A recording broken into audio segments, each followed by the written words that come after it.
Tomen sus Biblias, por favor, Juan capítulo 10. Juan capítulo 10. En cuanto al gasto, antes de empezar la enseñanza, en cuanto al gasto de la bolsita de cositas para los niños, algunos habían preguntado si podían ayudar con cubrir ese gasto. Hemos decidido cubrirlo del fondo que tenemos designado para los niños como la iglesia, pero si quiere ofrendar un poquito más, igual ayudará para cubrir los gastos de comprar las cositas para los niños. En fin, Juan capítulo 10. Seguimos nuestra serie de la vida de Jesucristo y seguimos viendo esta analogía o esta ilustración donde Jesús se presenta como el buen pastor. Hablando de la analogía que ellos entendían muy bien, perfectamente, porque era parte de su cultura en ese tiempo, la idea de que un pastor tenía que cuidar a las ovejas. La semana pasada vimos que el buen pastor adquiere su grey, en el sentido de que él entró al judaísmo, el redil del judaísmo, y sacó a los que habían creído en él. Los sacó, los condujo afuera. Ahora, dos veces en nuestro texto, y vamos a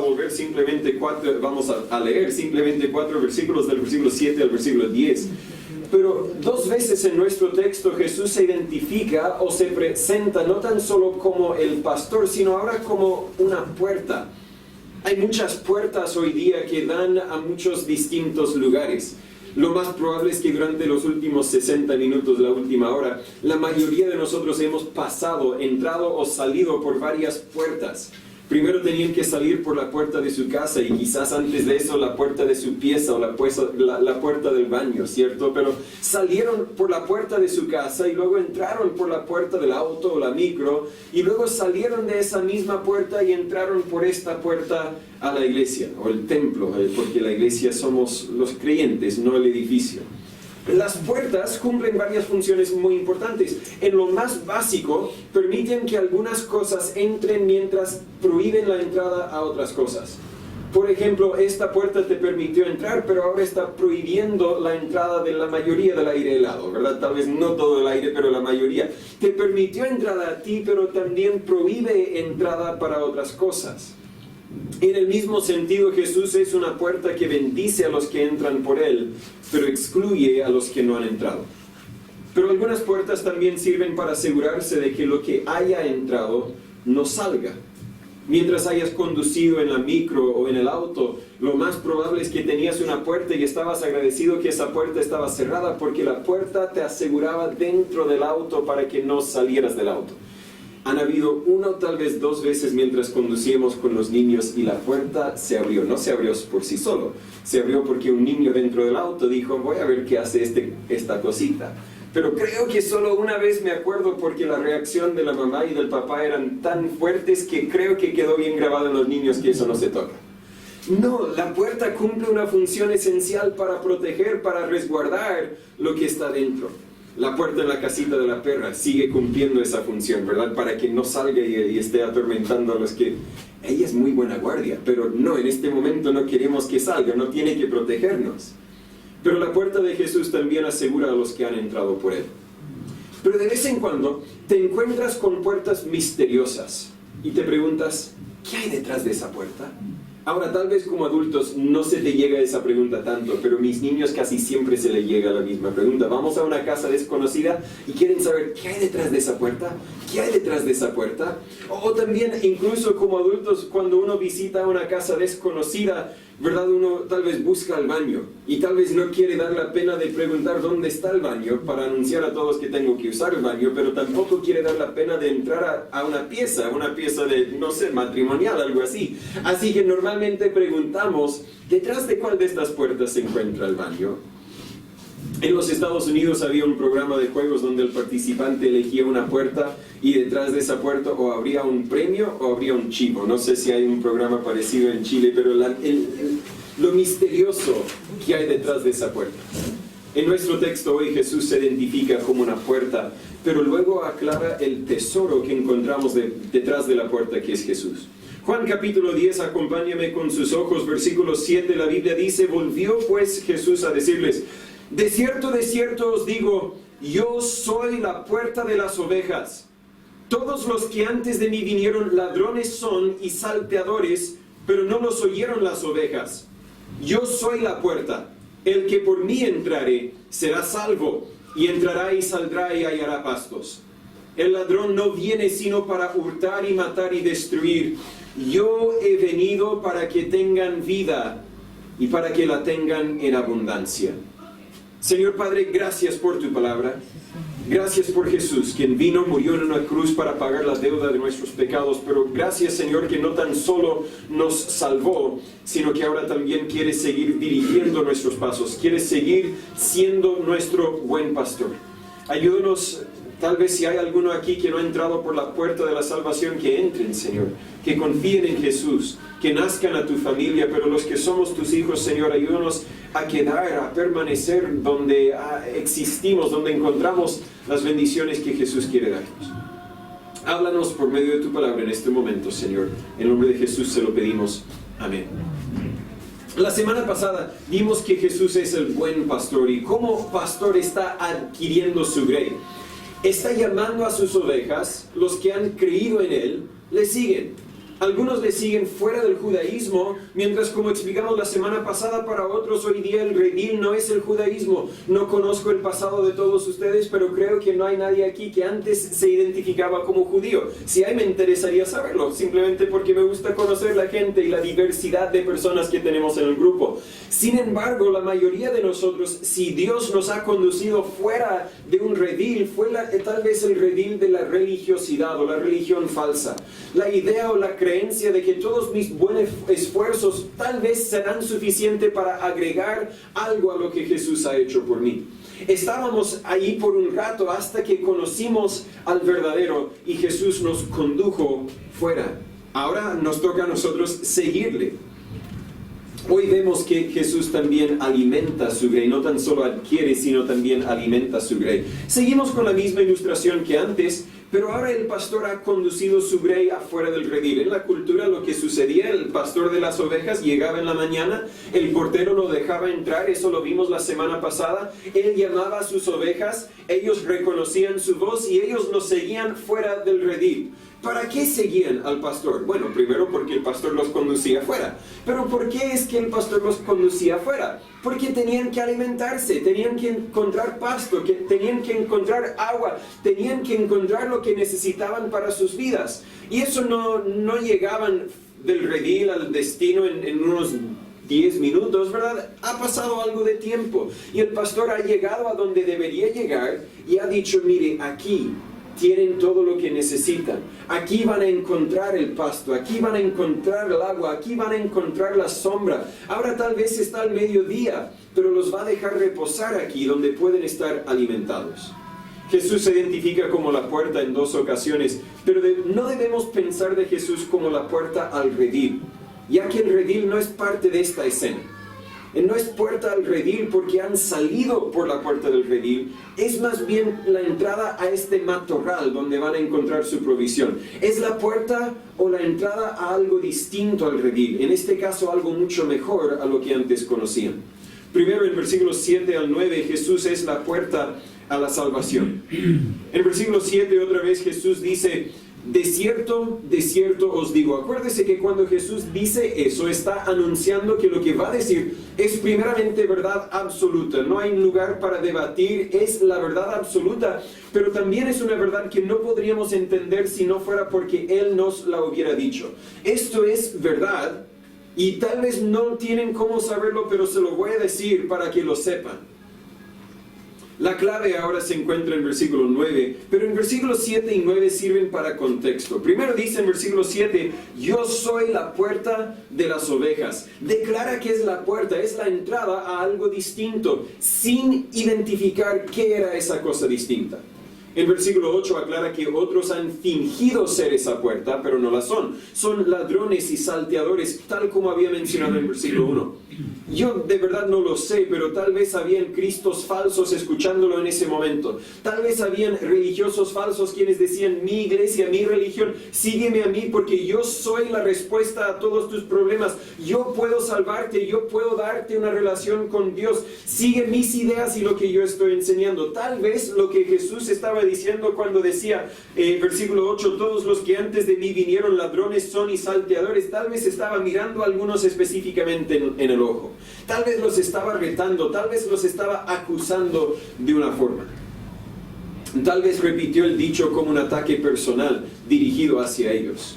Pero lo bueno es que las ovejas, los que realmente habían creído en Jesús, no hicieron caso a estos ladrones y salteadores. Sin duda muchas otras ovejas que no eran de Cristo, sin duda muchas otras ovejas hicieron caso, los seguían. ¿Por qué? Porque no pertenecían a la grey de Jesús. Una vez más, no podemos conocer a quién perteneces, una vez más podemos conocer a quién perteneces al observar a quién sigues, como dijimos la semana pasada. Si dices que perteneces a Jesús, pero no sigues a Jesús, nos deja lugar a la conclusión de que realmente no eres de Jesús. ¿Por qué? Porque los que hemos creído en Jesús, ¿cómo podemos creer en algo o alguien que se opone a Jesús? Sin embargo, sucede con demasiada frecuencia. Iglesias de todas denominaciones y tamaños un día se dan cuenta que su pastor era un abusador, era un adúltero, era un ladrón, etc. Le echan fuera, o tal vez la ley lo echa fuera porque toman preso al pastor en ese caso. Y luego se dan cuenta, como que alguien les abrió los ojos, se dan cuenta que incluso la doctrina que enseñaba era falsa. Pero era falsa antes de que se dieron cuenta de su pecado. Y hasta ahora habían creído la mentira. ¿Qué pasó ahí? Estaban siguiendo a un ladrón en vez de seguir a Jesús. Pero me pregunto, ¿cuándo se desviaron del buen pastor para seguir a un pastor falso? Yo diría que ocurrió de a poco cuando empezaron a seguir a un ser humano en vez de Dios. Y por eso muchas veces repito que no me sigan a mí. Si yo digo algo que no está en la Biblia, no me sigan a mí. Siga a Cristo. Sigue a mí en cuanto voy siguiendo a Cristo, claro, pero si yo me desvío y no sigo a Cristo, sigue a Cristo. Yo tenía un ex pastor y lo menciono de vez en cuando sin mencionarlo por nombre, uno porque no lo conocen, dos porque no quiero mencionarlo por nombre. Era el peor ejemplo de un pastor que yo jamás tenía. Y un día él quería dirigir a la iglesia en un camino que yo pensé que no era la voluntad de Dios. Y le pregunté, pero pastor, ¿dónde encuentras esto, la decisión que quieres tomar? ¿Dónde lo encuentras en la Biblia? Y él dijo, no tengo que encontrarlo en la Biblia. Yo soy el pastor y yo voy a dirigir la iglesia donde yo quiero dirigir la iglesia. Algo ya estaba mal con él. Y le dije, pero pastor, debemos seguir a Jesús. No debemos seguir al pastor si el pastor no va a seguir a Jesús. Y él dijo, pero un pastor jamás puede, ¿cómo dijo? Jamás puede equivocarse. ¿Qué? Él quería que nosotros le siguiéramos a Él, pero Jesús siempre quiere que nosotros le seguimos a Él. Él nunca dijo, sigue a un humano en vez de seguir a mí. Sí dijo, deberíamos obedecer a los pastores, pero los pastores siempre deberíamos estar sometidos a el pastor. En ese sentido, la semana pasada usé la frase de un subpastor. Yo no soy el pastor, Jesús es el pastor, sigamos a Jesús. Existe un gran error, existe un gran peligro cuando queremos inventar otras puertas para la salvación. En versículo 9, Jesús nos declara el destino detrás de la puerta que es Él, y es precisamente la salvación. En versículo 7 dijo, yo soy la puerta de las ovejas. En versículo 9 dice, yo soy la puerta, el que por mí entrare será salvo. El que por mí entrare será salvo. En mi casa hay distintos baños, pero cada baño tiene solo una puerta. El que entrare por esa puerta estará en el baño.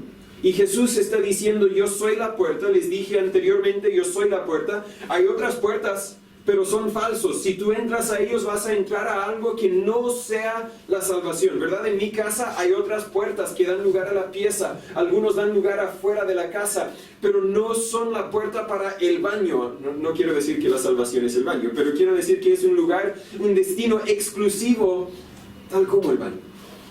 Pero Jesús luego declara que yo soy la puerta. El que por mí entrare será salvo. Mire, tú puedes probar las otras puertas, pero no te darán el destino que buscas. Si buscas la salvación, yo soy la puerta. Cualquier persona quien entra por Él será salvo.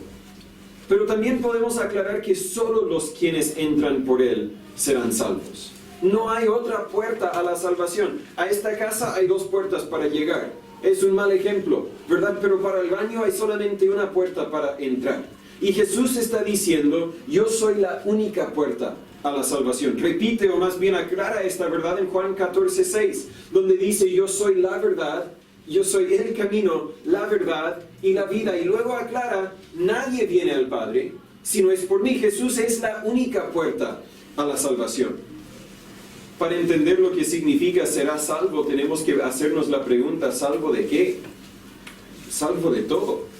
La oveja que estaba bajo el cuidado de un pastor debería estar totalmente salvo. Los leones no lo atacarían, los espinos no le molestarían, el sol no le quemaría, la corriente del agua no lo llevaría. Bajo el cuidado del pastor de las ovejas, la oveja es totalmente salvo y seguro. Ahora, un pastor humano a veces falla. ¿Quién no falla? Pero no estamos, a veces se accidentaba una oveja, a veces se perdía otra oveja, los enemigos se comían otra, pero Jesús no es el pastor humano, sino es el pastor divino, es el buen pastor. Y en versículo 28 de Juan capítulo 10, ese mismo pastor promete, yo les doy vida eterna y no perecerán jamás, ni nadie las arrebatará de mi mano. La Biblia está llena de promesas de que cuando Jesús te da vida, esa vida es eterna y no perecerás jamás. ¿Cuándo es que Jesús te da esa vida? En la tarde estamos estudiando el cambio que ocurre cuando Dios salva a una persona, y tener vida significa tener una relación con Dios. Hoy día tú puedes tener vida, puedes tener una relación con Dios solamente si entras por la puerta de Jesús. Los que dicen, mire, la salvación es por gracia, por medio de la fe, como dice en Efesios 2, 8 y 9, pero luego tienes que hacer buenas obras, y si no haces buenas obras, pierdes la vida que Dios te dio. Son ladrones y salteadores, porque el buen pastor prometió, yo les doy vida eterna y no perecerán jamás. Salvo, totalmente salvo. Ahora, Jesús no es la única puerta, como dije hace poco, pero es la única puerta a la salvación. Hay muchas puertas en esta vida, hay muchas religiones y religiosos quienes tú puedes servir, pero no llevan al mismo destino. Solo una puerta, solo una decisión puede salvarte, y es la decisión de arrepentirte de tus esfuerzos y confiar en Dios. Hechos capítulo 20, búsquelo por favor. Tal vez pon un dedo aquí en Juan capítulo 10 y busque Hechos capítulo 20. No va a estar en el video y tal vez no todos alcanzan a ver esto, pero quería ayudar con una pequeña ilustración. Hechos capítulo 20, versículo 21.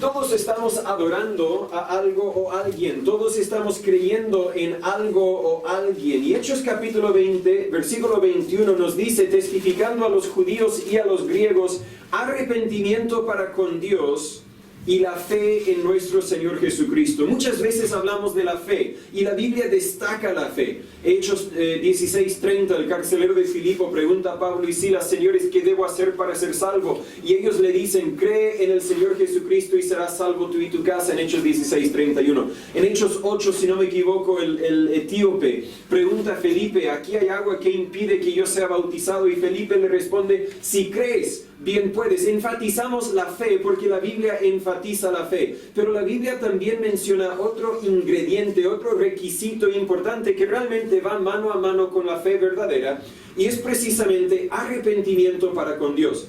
Testificando a los judíos y a los griegos, arrepentimiento para con Dios y la fe en nuestro Señor Jesucristo. Primera de Tesalonicenses 1:9, también búscalo por favor. Normalmente no les pido buscar muchos versículos, pero quiero tomar un momento para destacar esta verdad.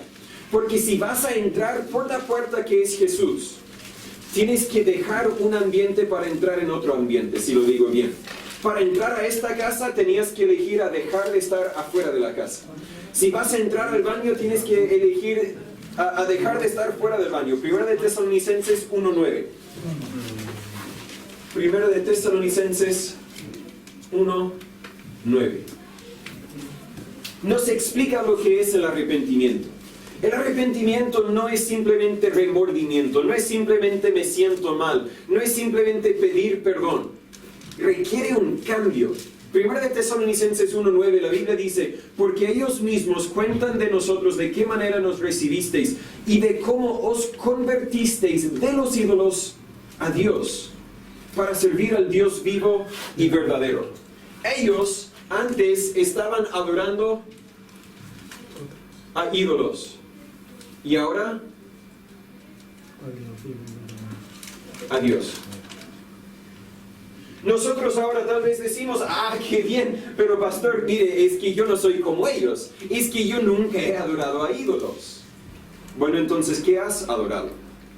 Algunos han adorado a sus obras. Mire, pastor, si tú conocieras mi vida, conocerías todo lo que yo he hecho para Dios.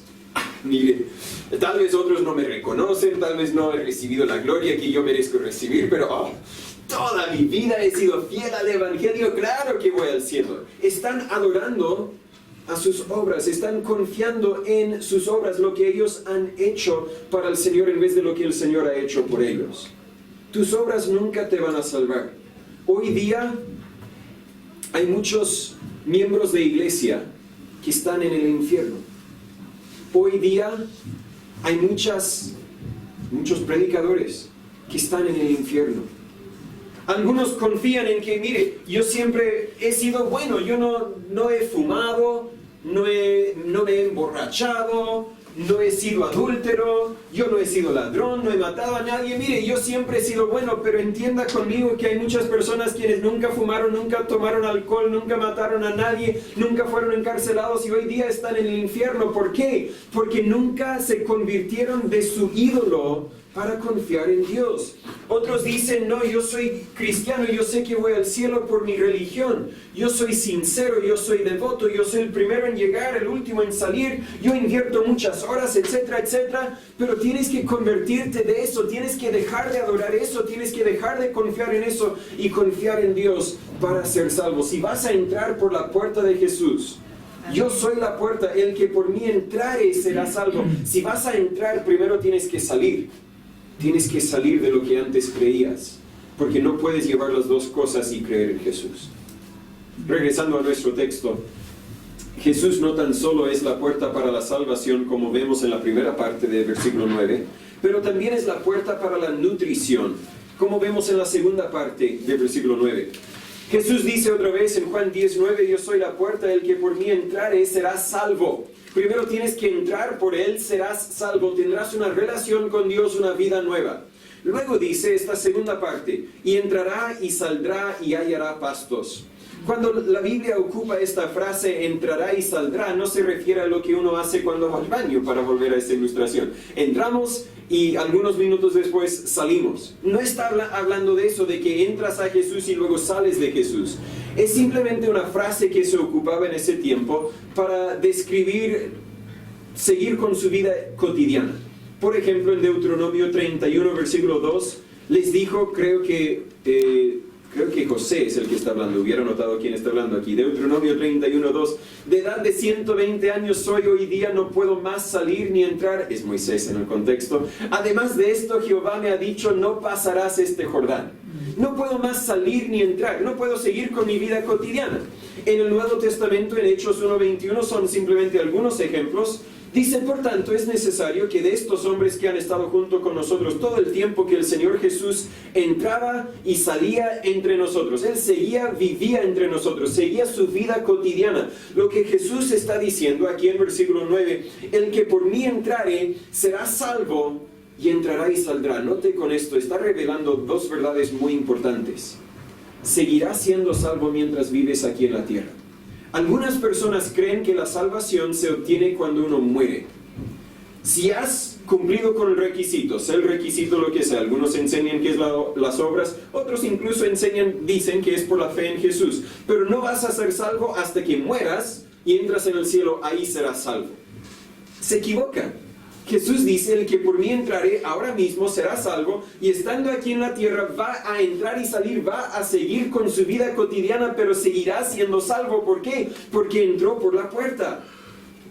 Entrará y saldrá y hallará pastos.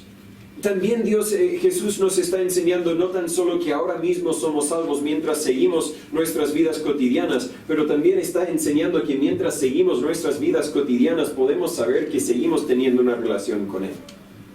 Algo que está vivo necesita nutrición. precisamente el pasto que Jesús señala en la última parte del versículo 9. Vamos a estudiar la vida en el próximo versículo, pero Jesús dice que una vez que hayamos entrado por Él a la salvación, también encontraremos que Él nos provee nutrición, el título del mensaje. Dios alimenta, Jesús, el buen pastor, alimenta a su grey.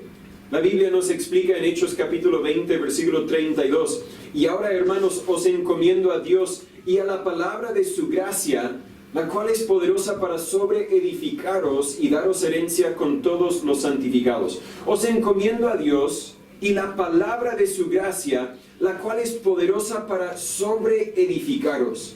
Tal vez piensas, bueno, si voy a creer en Jesús, o tal vez ya he creído en Jesús, pero ahora, ¿cómo voy a crecer en mi caminar con Dios? Yo sé, tengo que esforzarme. Natán, no mientas. Natán, no te enojas. Natán, obedece a Dios. Natán, sé fiel a la iglesia. Voy a esforzarme y eso me va a hacer todo lo que Dios quiere que sea. No, tú no eres poderoso para sobreedificarte. La palabra de Dios es poderoso para sobreedificarte. ¿Cómo vas a ser fiel a lo que Dios quiere que hagas? Simplemente entrégate a Dios y Él te edificará. La palabra de su gracia te edificará. Esa palabra sobreedificaros significa edificar en lo que ya está edificado. Es decir, teniendo la base, teniendo el fundamento, porque un día, tal vez dentro de un mes, vamos a poder empezar con el fundamento del templo ahí al lado, pero no vamos a poner el radier, poner el fundamento y decir, mire qué bonito el templo que tenemos, vamos a reunirnos ahí. Ahora, si no llueve, si no hay mucho viento, tal vez no sería malo, llegando a septiembre, tal vez no septiembre, octubre, noviembre, por ahí, tal vez sería bonito, pero no terminó la obra ahí, recién empezó y luego tenemos que sobreedificar. Cuando entras a Jesús, cuando entras a la salvación por medio de Jesús, la fundación ya está. Ahora la palabra de Dios va a sobreedificarte, va a cambiarte, a hacerte todo lo que tienes que ser. Pero como hemos visto muchas veces, si rechazas que Jesús es la única puerta a la salvación, no hay nada en el cual sobreedificar. Sería igual a empezar a poner ladrillo ahí en la arena que tenemos allá afuera. Tal vez unas 3, 4 tiras de ladrillo podremos y no va a durar mucho. Realmente no vamos a tener un edificio porque no tenemos el fundamento necesario. 1 de Timoteo 4, búsquelo también por favor. Tengo menos citas que lo típico, pero 1 de Timoteo 4, hace algunas semanas, tal vez más de un mes, tal vez 1 de Timoteo, ya hace varios meses que vimos este libro.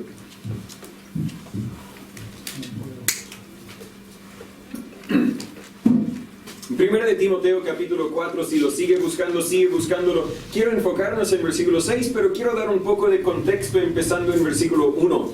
Primera de Timoteo capítulo 4, versículo 1, la Biblia dice, pero el Espíritu dice expresamente que en los postreros tiempos algunos apostatarán de la fe, escuchando a espíritus engañadores y a doctrinas de demonios, que con hipocresía hablarán mentiras teniendo cauterizada su conciencia. Prohibirán casarse y mandarán abstenerse de alimentos que Dios creó, para que con acción de gracias participasen de ellos los creyentes que han conocido la verdad. Creo que Dios por medio de Pablo está describiendo los mismos que Jesús describió en Juan 10:1. Los que no entran por la puerta son ladrones y salteadores. Versículo 4, porque todo lo que Dios creó es bueno y nada es de desecharse si se toma con acción de gracias. Porque por la palabra de Dios y por la oración es santificado. Note versículo 6. Si esto propusiereis a los hermanos, serás buen ministro de Jesucristo, nutrido en las palabras de la fe y de la buena doctrina, la cual has alcanzado. Creo que en el contexto habían algunos pastores, algunos líderes religiosos que empezaban a enseñar su propia doctrina, su propia idea de lo que a ellos les parecía correcto o incorrecto. No es muy distinto a los predicadores hoy día que dicen que perdón que ocupo el ejemplo, pero dicen que si una mujer usa pantalones está en pecado. La Biblia no dice eso, por lo tanto yo no voy a decirlo. Si yo lo digo y empiezan a seguirme a mí, están siguiendo a un hombre en vez de seguir a Dios. Están siguiendo a un ladrón y salteador en vez de seguir a Dios mismo. Tal vez hoy día no es gran tema prohibir ciertas comidas, pero hoy día queremos prohibir ciertas vestimentas. cuando Dios no los ha prohibido. Es otro tema y no quiero entrar al tema de la modestia en la vestimenta. No es decir que Dios dice, vístete como quieras. Obviamente podemos decir que hay vestimenta que agrada a Dios y vestimenta que no agrada a Dios, y entre medio hay diversidad de opiniones, podríamos decir. Pero volviendo al tema, si yo me alimento en Jesús, yo voy a primeramente poder reconocer a los ladrones y salteadores porque conozco la voz de Jesús. Y segundamente voy a estar edificado, voy a estar firme, anclado en la fe. Serás buen ministro de Jesucristo, nutrido en las palabras de la fe y de la buena doctrina. Jesús no tan solo es la puerta a la nutrición, sino es la nutrición misma. Aliméntate de Jesús y nunca te fallará, nunca te faltará. Aliméntate de Jesús y nunca vas a seguir a los mentirosos. En 2 de Pedro 3:18 la advertencia es esta: más creced en la gracia y en el conocimiento de nuestro Señor y Salvador Jesucristo. A Él sea gloria ahora y para siempre. Amén. 1 de Pedro capítulo 5 versículos 8 y 9 nos instruyen: sed sobrios y velad, porque vuestro adversario el diablo, cual león rugiente, anda alrededor buscando a quien devorar, al cual resistid firmes en la fe. Para estar firme en la fe tienes que estar bien nutrido. Tienes que entrar por la puerta para ser salvo, pero tienes que entrar y salir y hallar el pasto que Dios ha provisto por ti. Resistid firmes en la fe, sabiendo que las mismas aflicciones han de ser cumplidas en vuestros hermanos que están en el mundo. Tienes que estar bien nutrido para poder resistir al diablo. Regresando a Juan 10. Hay 3 puertas aquí en este pasaje, aunque Jesús solamente dijo la palabra puerta 2 veces. Primero, la puerta de la salvación en versículo 9. Segundo, la puerta a la nutrición en versículo 9 también. Y en versículo 10 es la puerta a la vida abundante. Yo me acuerdo cuando era joven en mi vida cristiana, también era joven, era adolescente, este versículo realmente me impactó. Yo he venido para que tengan vida y para que la tengan en abundancia. Todos estamos buscando el sentido de la vida. Algunos lo hemos encontrado tal vez, pero todos queremos encontrar el sentido de la vida. Todos queremos tener una vida muy llena, una vida muy contenta, una vida muy feliz, y tal vez ni sabemos la palabra precisa que queremos usar para describir lo que buscamos. Dios sabe la palabra y es precisamente la vida abundante. El ladrón, en el contexto directo, es uno de los religiosos o los predicadores falsos. Observa la primera parte del versículo 10, el ladrón no viene sino para hurtar y matar y destruir. Esta religión falso, el predicador falso, todo lo que no sea Cristo, viene precisamente para esas 3 cosas, para hurtar. La religión falsa te va a robar. No tan solo de tu dinero, como muchos cuentan que la iglesia, ex iglesia, solo querían la plata. Oye, si no has dado el diezmo no tienes voto. Oye, si no has contribuido, ¿dónde está la plata? La plata, la plata. No tan solo vienen para robar tu plata, tu dinero, sino también roban tu gozo y tu paz que viene al saber que eres hijo de Dios. Una religión falsa, ¿cómo podríamos definirla? Podríamos conversar muchas definiciones distintas, pero yo diría cualquier religión que no enseña que Jesucristo es el único, que Jesucristo es el todo que necesitamos para la salvación. Si uno dice que tienes que ser salvo por medio de tus obras, es una religión falsa y te va a robar del gozo y la paz que Dios ofrece cuando entramos por la puerta que es Jesús. Si uno dice que tienes que mantenerte salvo por tus buenas obras, te está robando de tu gozo y tu paz que viene al saber que yo no tengo que hacer nada porque Jesús ya hizo todo lo que tengo que hacer. Ese fue el enfoque del libro de Gálatas, que no necesitas otra experiencia, que no necesitas algo más. Jesús es suficiente. Por eso dice en Gálatas 4:9, más ahora conociendo a Dios, o más bien siendo conocidos por Dios.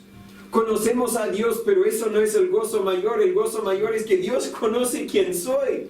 Dios sabe quién soy. Yo soy una de sus ovejas, soy uno de sus hijos. Ese es el mayor gozo. Conociendo a Dios, o más bien siendo conocidos por Dios. ¿Cómo es que os volvéis de nuevo a los débiles y pobres rudimentos a los cuales os queréis volver a esclavizar? Si realmente eres un hijo de Dios, si realmente eres una oveja que va a seguir a Jesús, ¿por qué sigues a la religión falsa que dices tienes que hacer esto o el otro para ser salvo? Creo que todos han recibido el pequeño libro que queremos regalar a los visitas. Si no tiene uno, le regalo uno después, avíseme nomás. Se titula Hecho. Y empieza con el tesis: todas las religiones en el mundo se pueden dividir en una de dos cosas, de dos grupos. Los que dicen tienes que hacer y los que dicen está hecho, no tienes que hacer nada.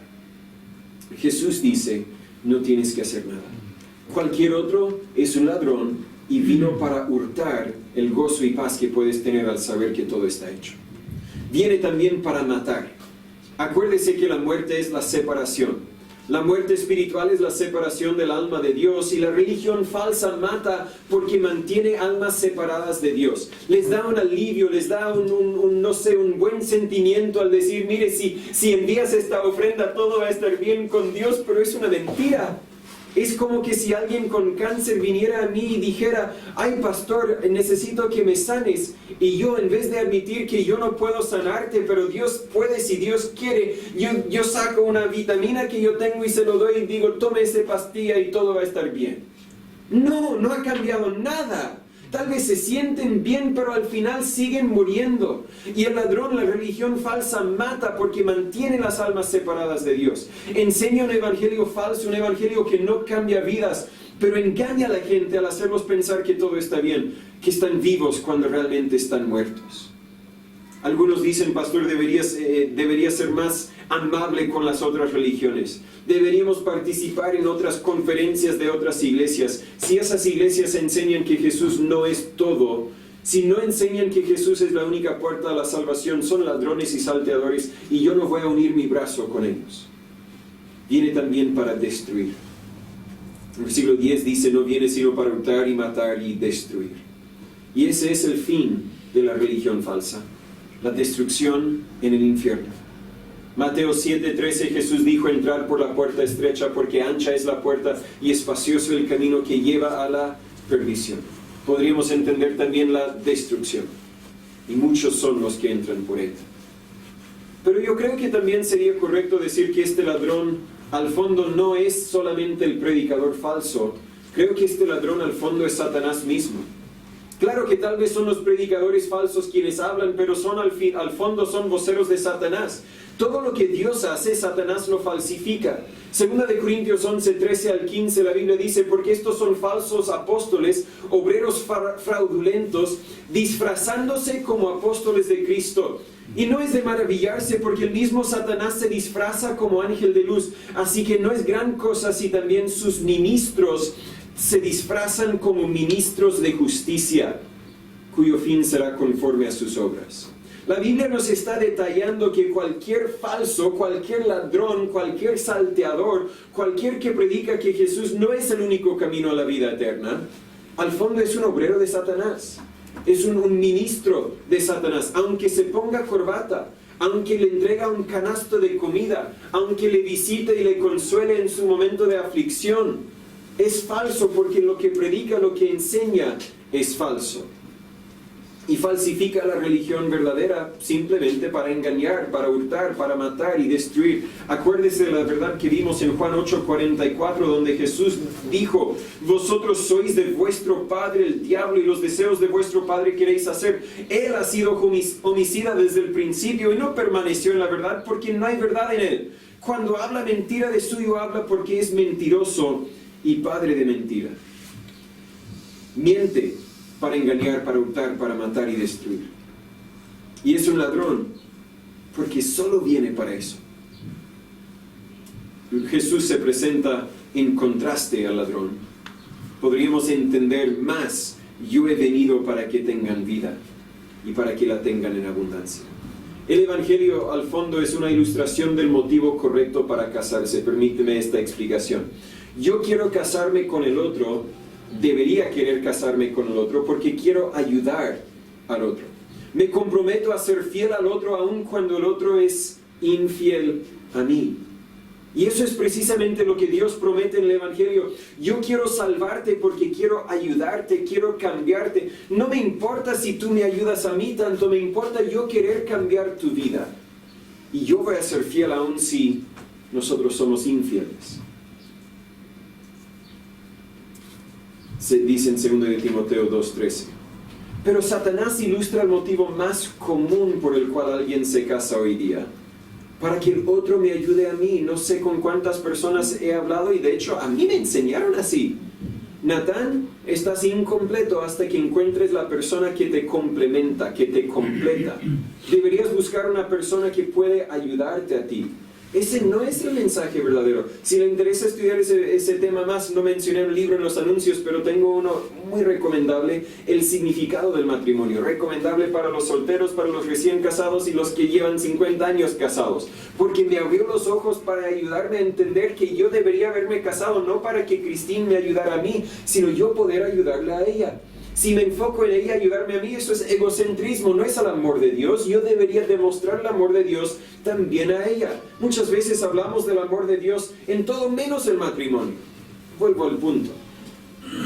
Al fondo, aunque uno no lo admita, el que se casa para ese propósito, el de buscar quien me ayude a mí, realmente se está casando para robar a su cónyuge de su gozo y paz en vez de ayudarle. Mire, yo me casé contigo para que tú hagas esto, el otro, el otro, el otro. Tienes que hacerlo. Y es precisamente lo que Satanás hace al engañar a la gente. No busca ayudar a nadie, busca robarnos de lo que podemos tener en Cristo. Satanás quiere usarte para su propio bien. No viene a tu vida si no es para hurtar, matar o destruir. Pero en cambio Cristo ofrece vida. Dejó el cielo donde Él no tenía necesidad de nada. Él no decía, estoy incompleto. Debería ir a la humanidad para ver a quién pueda yo juntar con mi grey para luego estar completo. Él no dijo, no tenía necesidad de nada. Vino a la tierra, vivió y sufrió como un ser humano, no porque Él quería mejorar su situación, sino porque quería, más que mejorarla, quería cambiar nuestra situación. Vino para que tengamos vida. Entiende conmigo que la vida que Cristo da no es una extensión de la vida física que ya tenemos. Es una vida en otra clase, porque es distinta a la vida que ya tenemos. La vida física se te va a acabar, seas hijo de Dios o no. Algunos podrían argumentar que deberías vivir más años siendo hijo de Dios, porque así vas a poder liberarte de los vicios y el pecado de la droga y el alcoholismo y el cigarrillo, etcétera, y la fornicación y el adulterio, cosas que, claro, te van a reducir los años de la vida. A la vez otros podrían destacar las muchas personas quienes dieron sus vidas, murieron jóvenes simplemente porque tenían la valentía de decir, yo creo en Cristo. Así que al fondo no es un buen argumento decir que vas a tener más vida o menos vida. El punto es que no estamos hablando de vida física. La vida física se te va a acabar sí o sí, pero cuando Cristo promete vida eterna, está hablando de otra clase, otro tipo de vida. La vida que solo viene al tener una relación con Dios. Es una vida que empieza cuando uno se arrepienta y confía en Jesús para el pago y perdón de sus pecados. La vida espiritual.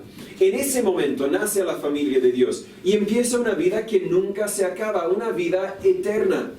Cuando termina esta primera vida, la vida física, entonces la segunda vida llega a tomar otra forma, llega a tomar otro significado porque estamos en el cielo. Pero esta vida que Jesús ofrece no es tan solo futura, sino también es para ahora, como vimos. Será salvo, tendrá vida y entrará y saldrá y hallará pastos. Podemos atrasarnos a Juan 5:25, donde la Biblia explica. Jesús explica, de cierto os digo, otra vez una declaración absoluta, una declaración que pueden saber porque yo se lo digo. Vendrá ahora y ahora es, cuando los muertos oirán la voz de Dios y los que oyeren vivirán. Ahora mismo pueden vivir. 5:25, también 6:47, de cierto os digo, el que cree en mí tiene vida eterna. No dice tendrá vida eterna, tiene vida eterna. Juan 10:10, yo he venido para que tengan vida hoy, ahora mismo. Y no vas a poder encontrar esa vida en ningún otro lugar salvo en Jesús. ¿Por qué? Porque Él es el camino, la verdad y es la vida, en Juan 14:6. Pero Jesús no tan solo ofrece vida, sino también ofrece vida en abundancia. Esa palabra significa superior en calidad y también superior en cantidad. Implica algo excesivo, algo más de lo necesario. Es parecido a un tenedor libre. Hace mucho tiempo que no he ido a un tenedor libre, pero me encanta el tenedor libre. Es simplemente parte de quien soy. Creo que en parte, cuando era niño, muchas veces nos sobraba comida, ¿verdad? Mi mamá preparaba lo que había para preparar, lo puso en la mesa, lo dividimos entre los 4 que éramos, comíamos nuestro plato y si se te quedaba hambre, se te queda hambre. No hay más en este momento. Entonces a mí me encanta saber que siempre hay más. Saber que siempre hay más, que yo voy a poder comer hasta que debería estar lleno. Y podré comer un poco más y aún habrá más. Hasta el día de hoy me da lata, me da rabia, rabia no es la palabra, pero sufro de una ansiedad tal vez, al ver que los niños comieron toda la comida y no sobró. Siempre tiene que sobrar, no tiene que sobrar en tu plato. Termina lo que está en tu plato, por favor, si es que te gustó la comida. Si eres visita no tienes que terminar lo que está en tu plato, pero mis hijos sí. Pero quiero que sobre, quiero saber que siempre hay más. Y si terminamos todo, yo siempre hago la pregunta a los niños, ¿tienen hambre? ¿Necesitan algo más? Porque así soy, son algo de mis fallas. Jesús está diciendo, en mí tienes vida, pero tal como un tenedor libre. Vas a encontrar toda la vida que necesitas. Y vas a tomar más de lo que necesitas. Y aún así sobrará más, y sobrará más, y sobrará más. Pero también en esto está la idea de que tengo tanto que me sobra demasiado. Me sobra tanto que no lo puedo comer todo, así que lo puedo compartir contigo y no me cuesta nada. Es cuando en la casa tenemos ese árbol de durazno y cuando llegan los duraznos, cuando está en la temporada, me acuerdo hace como 2 años teníamos más de 150 duraznos. No podemos comer 150 duraznos. Venían algunos al culto y decimos, ¿quieren durazno? Por favor, lleve. Ya no sabemos qué hacer con todo el durazno. ¿Por qué? Porque lo tengo en abundancia y no puedo guardarlo yo mismo. Jesús está diciendo, yo tengo vida en abundancia, quiero compartirlo con ustedes, pero les voy a dar también vida en abundancia para que ustedes digan, no puedo contenerlo, no puedo dejarlo para mí solo, también tengo que compartirlo. Esta palabra abundante se ocupa 10 veces en la Biblia, en el griego por lo menos, y una de ellas es Romanos 5:20, donde la Biblia dice, y la ley entró para que el pecado abundase. Pero cuando el pecado abundó, sobreabundó la gracia. Dios siempre tiene más. Pero pastor, si me conocieras, mis pecados son tantos, han de ser más pecados que cualquier otra persona en el mundo. Yo también pienso lo mismo de mi vida. Pero Dios tiene más gracia. Pero pero Natán, si supieras las veces que yo he fallado a Dios, por seguro se le acabó la paciencia de Dios. No, mi amigo, Dios tiene más. Más gracia, más paciencia, más amor, porque tiene vida en abundante. Aquí en este lugar, cada persona cabe en uno de 2 grupos. O perteneces a la grey de Dios o no. Algunos se han quedado en el redil de las mentiras, mientras que otros han creído en Jesús y le han dejado conducirlos fuera.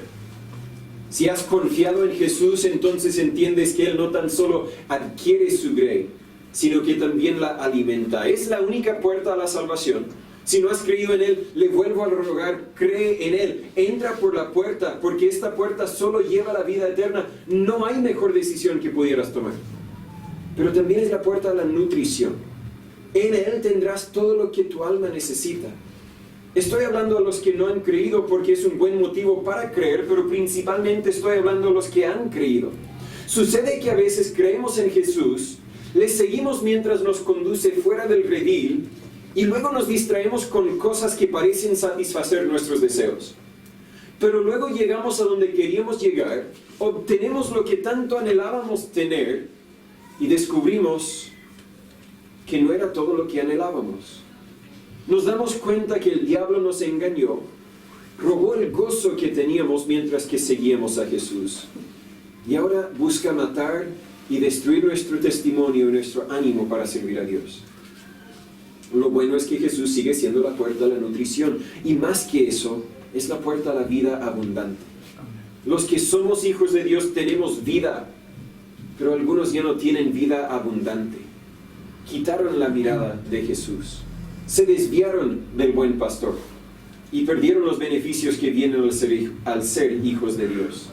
Tienen vida, pero vida apenas, vida a medias, no la vida abundante que Jesús quiere que tengas. Lo bueno es que Jesús no se ha movido, no se ha cambiado. Sigue siendo la puerta a la nutrición y la vida abundante, solo tienes que volver a Él. Y no me digas que estás tan lejos que jamás podrás volver. Jesús, encuentro que siempre está a un paso de donde estás. Solamente tienes que arrepentirte, alejarte de tus errores y confiar que Él te volverá a recoger, te volverá a consolar, te volverá a guiar, pero tú tienes que tomar la decisión de seguirlo.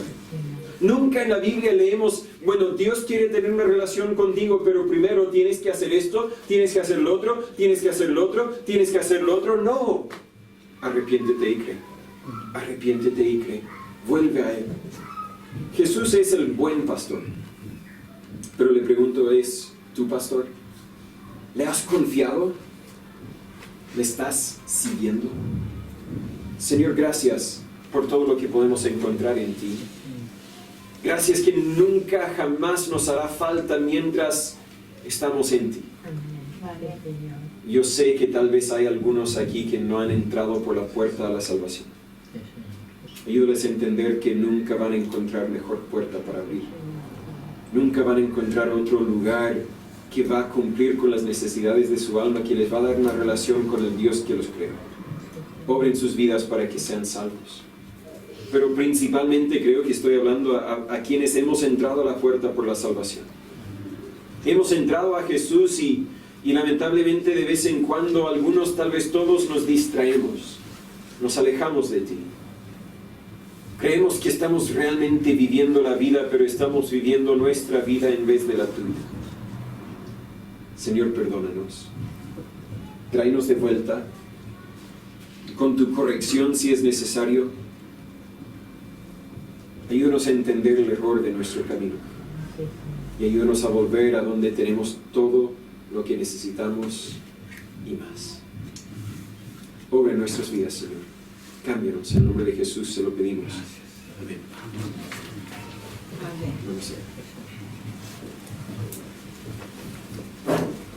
Vamos a cantar una última alabanza esta mañana. Ella es la número 128. Si gustan, se ponen de pie.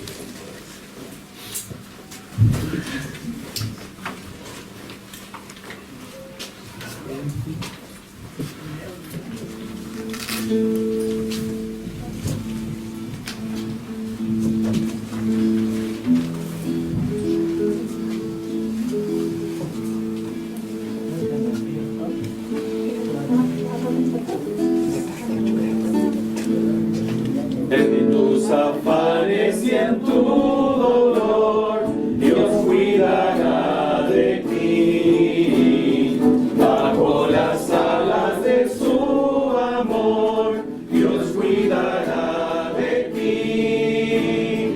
Dios cuidará de ti y por doquier contigo irá. Dios cuidará de ti, nada te faltará.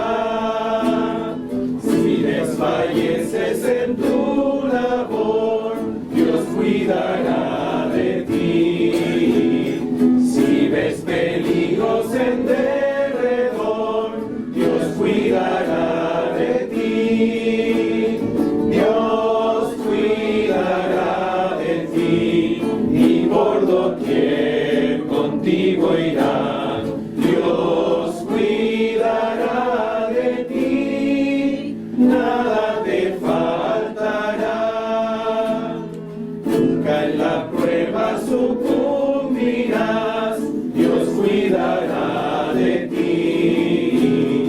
En su regazo te apoyarás, Dios cuidará de ti.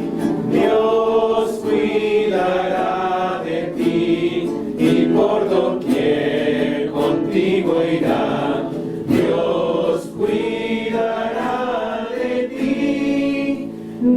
nada te faltará.